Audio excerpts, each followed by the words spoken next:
Good morning. Today you guys are going to be building fraction bars on a Google slide. So here you will see your name.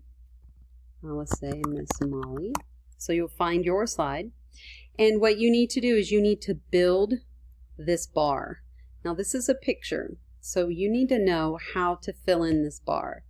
What you can do is up here under Format, in between Format and Slide, you see the T inside a square. That's a text box. You can create a text box right over the bar.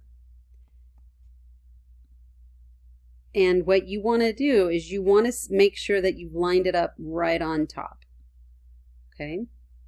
And you might want to give it a border, maybe like a 2. Or if not, there's already a border there. And what you're going to do to build this fraction is you're going to make sure your text box is highlighted, and under Tools, don't click Tools, you're going to find the paint can. Click that, and you can choose a color, and it fills in your text box.